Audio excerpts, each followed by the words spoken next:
గురువుగారు ఇప్పుడు రాశి ఫలాలన్నిటి గురించి చెప్తూ ఉంటారు కదా! ఇప్పుడు మేల్‌దైతే ఒకే రాశి ఉంటుంది. ఫీమేల్‌కి రాశి ఉంటుంది. పిల్లలకి అదే రాశి ఉంటుంది. వయసుకు సంబంధం లేకుండా రకరకాల మందికి రకరకాలుగా రాశులనేవి ఉంటాయి. సో, మామూలుగా ఇది ఎలా వాళ్ళు పరిగణలోకి తీసుకోవాలండి? ఇప్పుడు రాశి ఫలాలు అంటే ఇప్పుడు నాదొక రాశి ఉంటే వేరే వాళ్ళది కూడా అదే రాశి ఉన్నప్పుడు ఇద్దరం ఒకటెలా అవుతుంది జాతకపరంగా? చిన్నగా చెప్పాలి అంటే 100,00,00,000 మంది భారతీయులున్న రాశులు 12. హ్మ్. రాశులు 12. 12. నక్షత్రాలు 27. ఇవే తిరుగుతూ ఉంటాయి. మేషరాశి అని అంటే అందులో ముగ్గురుంటారు. హ్మ్.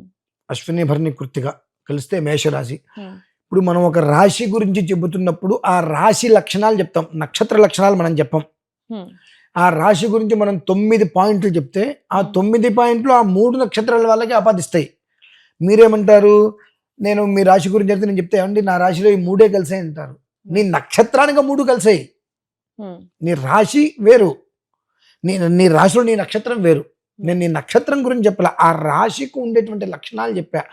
ఆ రాశిలో 3 నక్షత్రాల వారు ఉంటారు కాబట్టి నేను చెప్పేటువంటి వాటిల్లో ఆ 3 నక్షత్రాల వాళ్ళకి సంబంధించిన విధానం ఒక రాశిలో ఉంటుంది. కానీ ఒక లగ్నం ఉంటుంది. ఆ లగ్నంలో మాత్రమే తన జీవితం ఏంటనేటువంటిది విషయం చెప్పబడి ఉంటుంది. మీ ఒక్కరి గురించి మీరు తెలుసుకోవాలనుకుంటే మీ యొక్క డేట్ ఆఫ్ బర్త్ జాతకం అవసరం.